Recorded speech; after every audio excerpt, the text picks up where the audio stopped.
Чашата на спасението, 5-ти дел и предпоследен. До следната сабота. Значи, оваа седмица имавме многу возбудлива, така да речам, недела дена.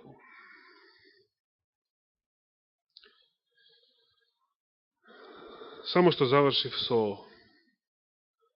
лажните светци мејатата сабота.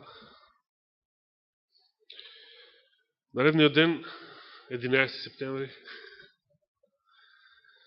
интересен датум, во центарот на Скопје се одржа католичка миса, предводена од латински свештеници, на кои што беа присутни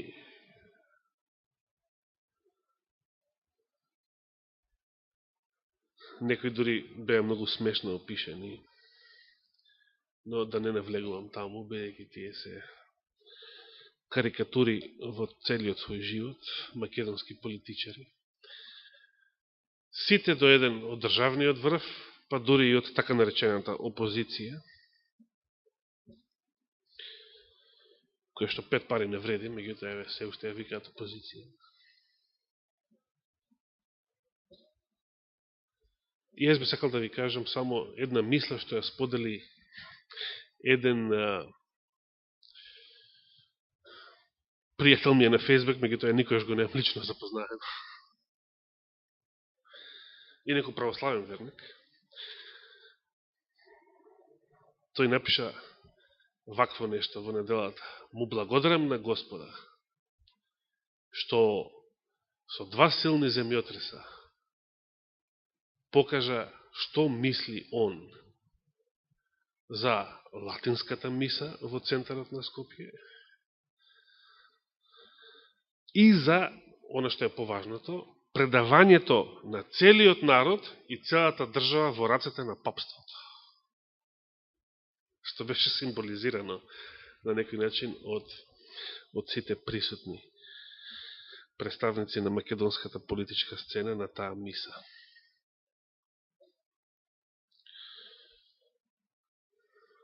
Многу убава мисла според мене.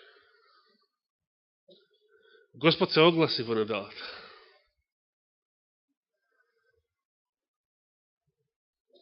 Да, земјотреси како последица на поплави може и се случуваат.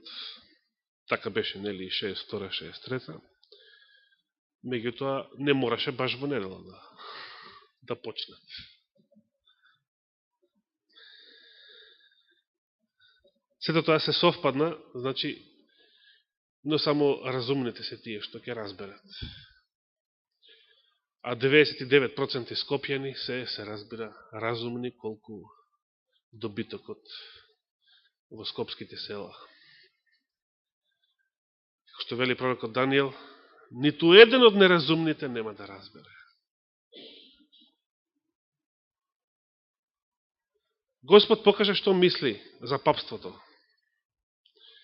за прогласувањето лажни светци, за канонизации, мисии и така натаму.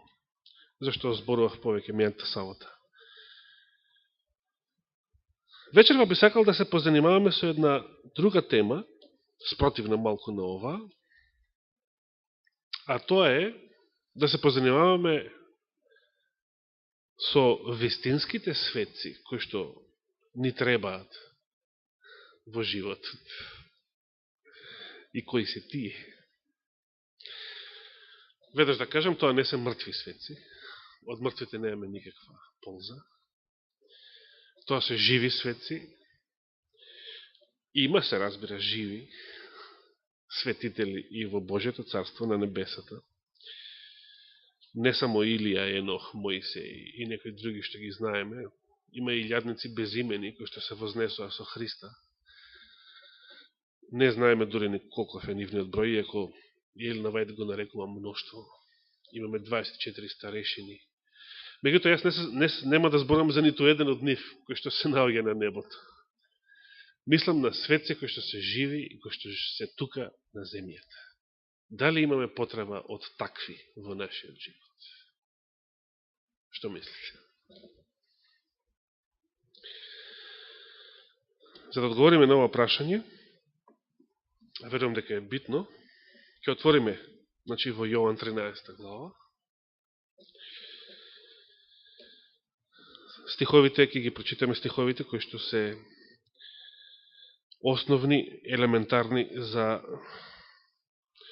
праксата која што ја практикува само Адвентистичката црква, обредот на миење нозе или обредот на понизност.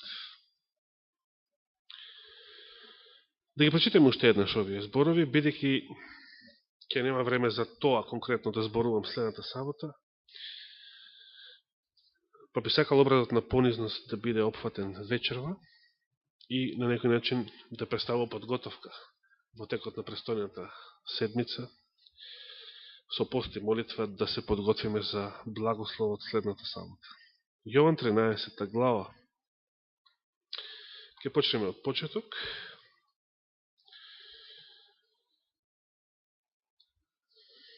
Се сеќаваме, Исус се вели, а пред празникот Пасха, знаејќи Исус дека му дојде часот за да премине од овој свет кај Отецот и бидејќи ги засака своите во светот, докрај ги засака. И на вечерата, кога ѓаволот беше вметнал во срцето на Јуда Симонов Искариот за да го предаде, Исус, знаејќи дека Отецот се му предал во рацете и дека од Бога излегол и дека кај Бога се враќа, стана од вечерата, ја соблече својата горна облека, зеде крпа и се препаша. Потоа истори вода во сад за миење и почна да им ги мие нозете на учениците и да ги брише со крпата со која беше препашан. Рековме зошто го направил ово? Зато што никој друг не сакал да го направи. Во срцата на другите беше мислата кој од нив е најголем. Но на овој начин Господ сакал да одржи една многу важна лекција. Вечерва ќе сакам да научиме нешто што никогаш досега не било кажано кога се зборува за оваа тема. Барем откако јас сум тука.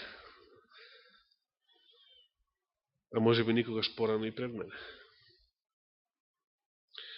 Ќе научиме нешто ново од оваа случка, од оваа Христова, од овој негов чин, од ова негово дело.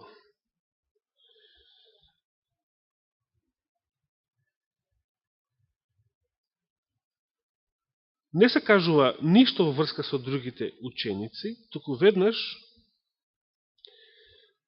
6 стих, дојде и кај Симон Петар. Не се ни кажува ни кој бил поред Симон Петар. И неколку ученици дотогаш веќе им измил нозе, пред да стигне до Петра. Не знаеме. Но не е ни толку битно. Но битна е Петровата реакција, која што беше, еден од утренските стихови, што го прочитавте. Цеце го прочита. Дојде и кај Симон Петар, а тој му рече: Господи, ти ли ќе ми ги миеш нозете? Што почувствувал Петар за да каже вакво нешто? Длабока недостојност. Дали тоа прв пат Петар да се почувствува вака, кога се среќава со Христа? Се сеќавате на почетокот? Во сосем друго место, Галилеја, Генисаретско езеро, Галилејско езеро, се едно, како и да го нарекуваме. Доаѓа Исус, Петар и останатите цела ноќ се обидувале да фатат риба, не можеле. Доаѓа еден Исус, доаѓа еден столар од Назарет и им вели: фрлете ја мрежата. Уште еднаш од другата страна, од десната страна, се едно. И мрежата беше преполна со риби. Петар тогаш прв пат сватил, односно Симон, се уште не бил наречен Петар, прв пат сватил дека има работа со божествена сила. Прв пат сватил дека има работа со некој кој што е свет. Бидејќи сватил дека има работа со божествена сила, има работа со Господ, сватил дека има работа со некој кој што е свет, бидејќи Господ е свет, а тој самиот во светлината на таа светост, во светлината на тоа Господово огледало, се нашол себе си многу нечист, изволкан и се почувствувал длабоко недостоен. Затоа му вели на Христа во таа прва ситуација, во таа прва средба: Господи, оди си од тука, бидејќи јас сум човек каков? Јас сум човек грешен. Јас сум грешник. Јас не сум достоен. Јас не можам да пребивам во оваа слава. Така мислел Петар. Значи, гледаме дека Петар имал чувство на понизност, имал чувство на недостојност во некои ситуации. Не секогаш, но во некои ситуации го обземале такви чувства. Знаеме исто така дека на истата оваа вечера Петар ќе рече: Господе, сите да се откажат? Јас не. Меѓутоа, истата таа вечера, кога Христос дошол да ги измие неговите нозе, Петар се почувствувал недостоен. Господи, ти ли ќе ми ги миеш нозете? Како може оној што е Господ, значи, што значи Господар, Доминус, да ја има улогата на слуга, на оној што е роб, оној што е спротивно од Господар. Не само тоа, мене да ми ги миеш нозете. Тоа била поразителна ситуација за Петар. Исус одговори и му рече: јас што правам сега, ти не знаеш, но подоцна ќе разбереш.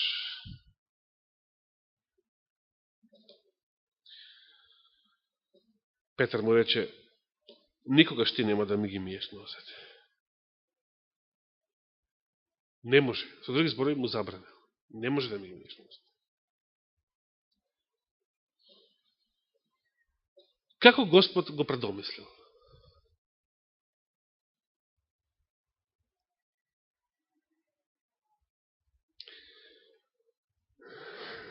Видите колку Петар покажува знаци на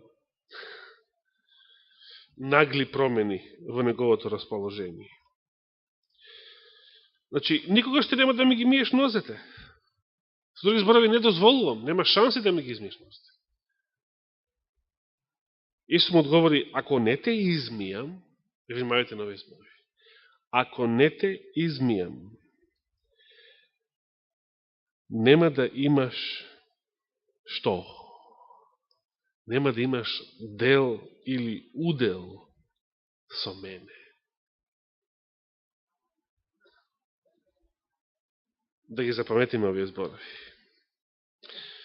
Ние обично обредот на понизност го разбираме како, иако ово не било обред, била практична ситуација. Ние нема потреба практично да ни се мијат нозете, ние носиме чорапи, чевли. Значи, не ни се валкаат нас од дома до црква нозете, за да мора некој да ни ги мие тука. Ние тоа го практикуваме како обред. Меѓутоа, тој обред е многу битен. Тоа представува подготовка за светата вечера. Тоа е подготовка за чашата на спасението. Тоа е подготовка за лебот и виното. Бидејќи со лебот и виното имаме удел со Христа.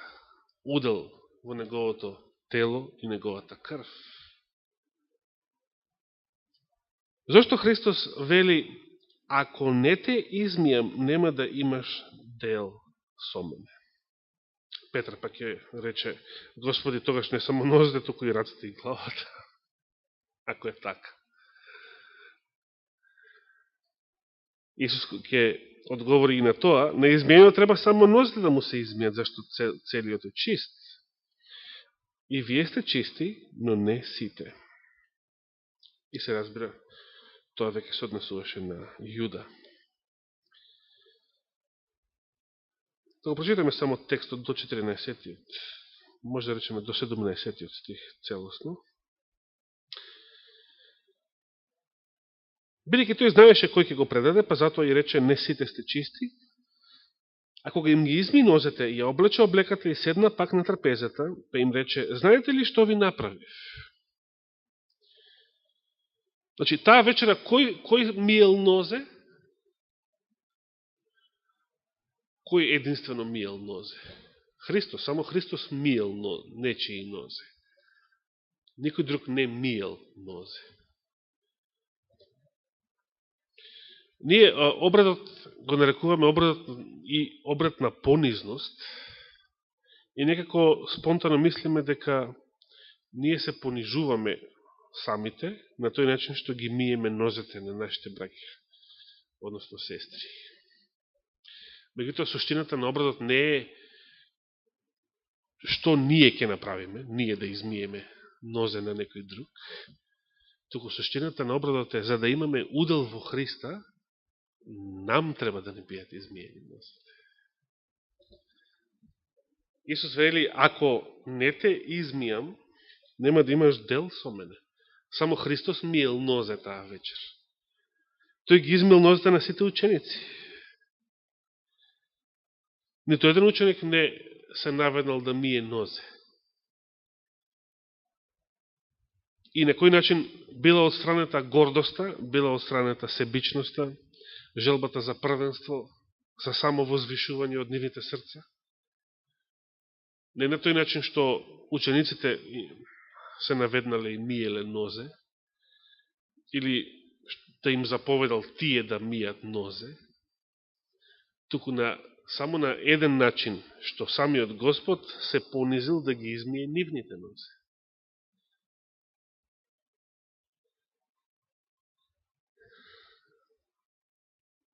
Ајде почнеме да го гледаме овој обред со поинакви очи.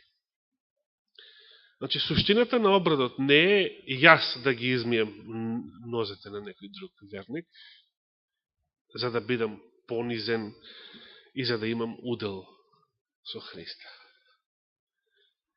Туку што е суштината на обредот? Суштината на обредот е Господ да ги измие моите нозе. Бидејќи ако тоа не се случи, јас немам да имам дел со него. Сега, дали е Христос тука со нас? Дали ќе биде Христос тука следната сабота со нас? Дали Христос ќе ни ги мие нозете? Дали Христос досега ги измил нашите нозе, било која сабота, на било која света вечер? Ако е точно ова што му го кажал на Петра, а точно е, бидејќи Господ зборува, ако не те измијам, нема да имаш дел со мене. Тоа се поставува прашањето, како ќе имаме ние дел со Христа? Според овие зборови треба Христос да ги измие нашите нозе. Така е. Ако Христос не ги измие нашите нозе, како ќе имаме дел со него? Ако Петар не можел да има дел со Христа без Христос да ги измие неговите нозе, како ние ќе имаме дел со Христа?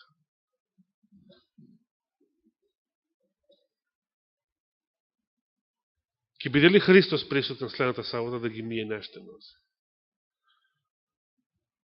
Бил ли некогаш во минатото Христос присутен во оваа црква да ги мие нашите нозе?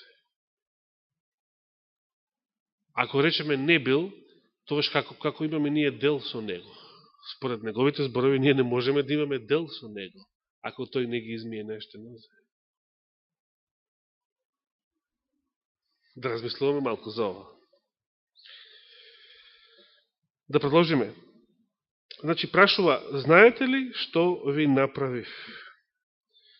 Вие ме нарекувате учител и Господ и право велите, бидејќи сум. Ако пак јас, Господ и учител, ви ги измив нозете, и вие сте должни еден на друг да си ги миете нозете. Затоа ви дадов пример да правите и вие така, како што ви направив и јас. Вистина ви велам, нема слуга поголем од својот господар, ниту пратеник поголем од оној што го пратил. Кога го знаете ова, блажени сте ако го извршувате.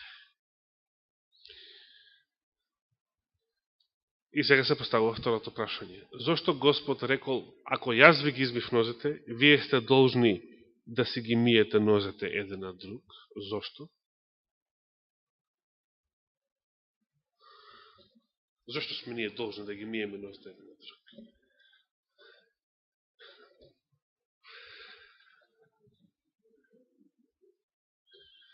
Значи, на кој начин Христос ќе ги измие моите нозе? Следната сабота.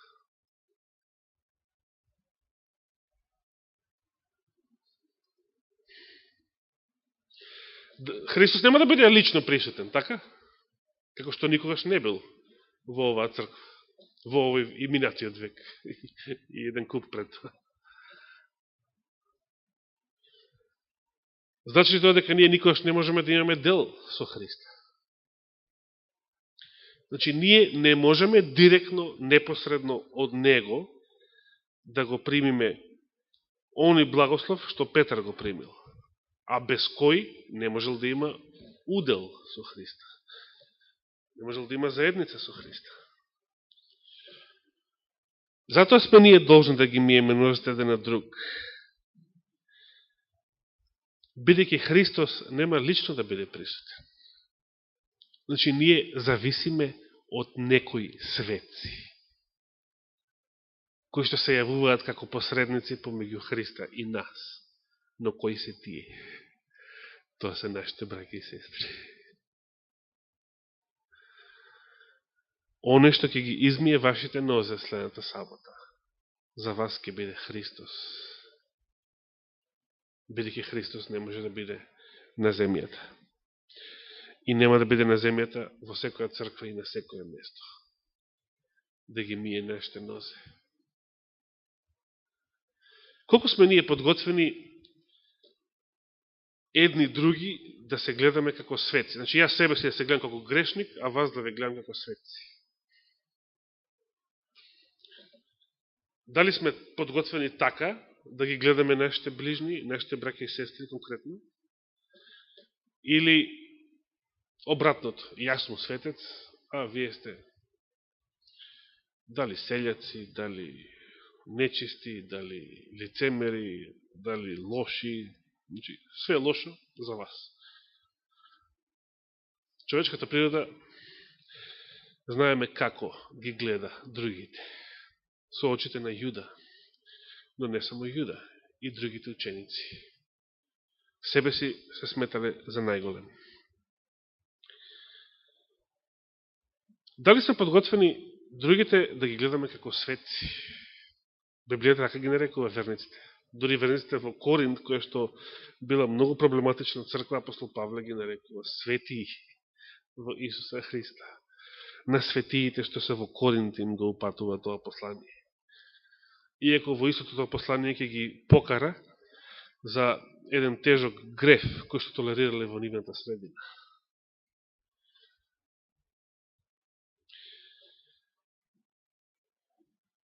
На кој начин можам да имам удел со Христа? На кој начин ќе можам да се подготвам за светата причест? На кој начин ќе можам да ја земам следната сабота, чашата на спасението? Ако Христос ги измие моите нозе. А како ќе ги измие ако не биде лично присутен тука?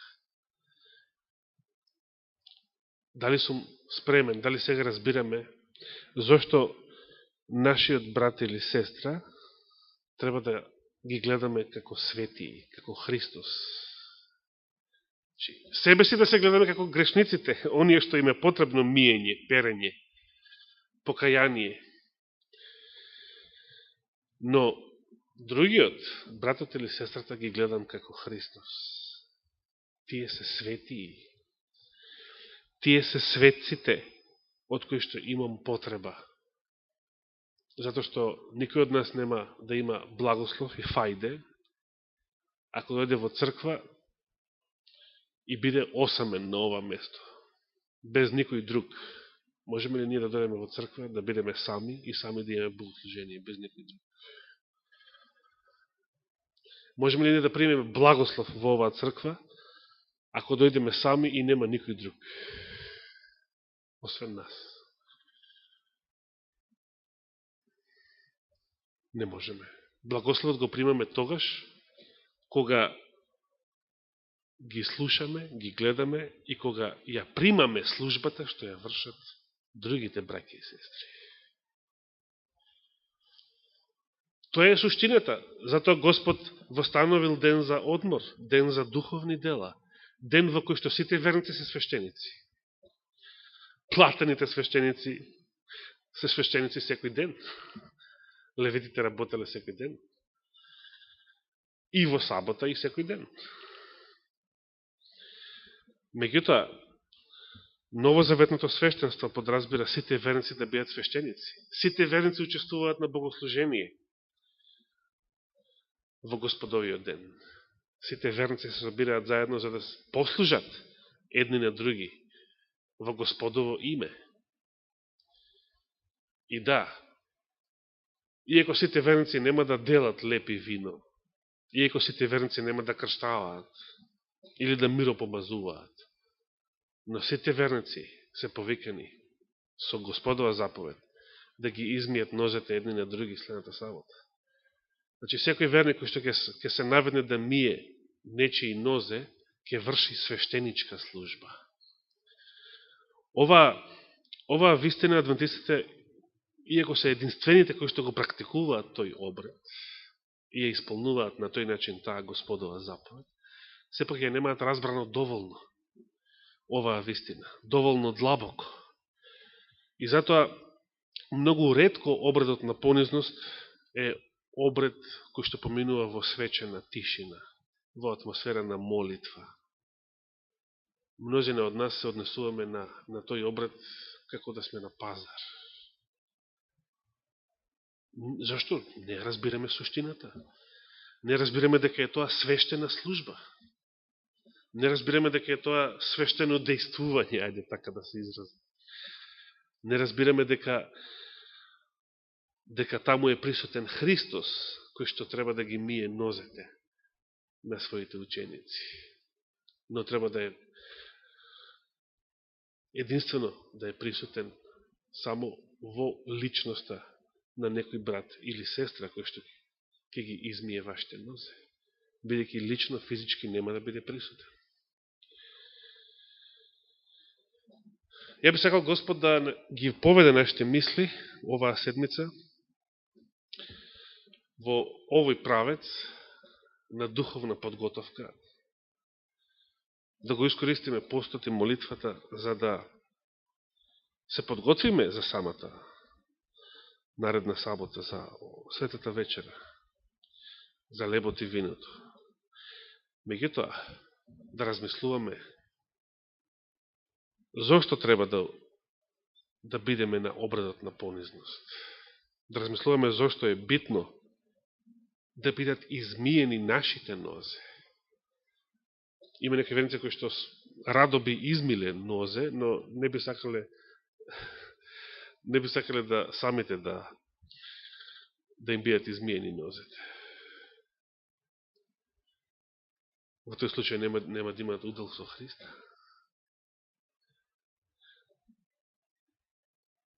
Да разбереме дека е тоа свештено, свечено и богоугодно дело. Нека Господ не благослови така да се подготвиме и така, јас ќе ги повторам некои од овие мисли следната сабота, пред самата, значи самиот чин на миење нозе, бидејќи за да се подготвиме достојно и да го примиме Господовиот благослов од неговата чаша, од неговата трпеза, следната сабота, ќе треба Господ да ги измие нашите нозе во долната просторија. А тоа ќе се случи само ако ја разбереме оваа вистина. Ако прво самите во пост и молитва со покаяние и понизност се подготвивме за тој чин, и ако во нашиот брат или сестра го гледаме Христос, гледаме светец или светица,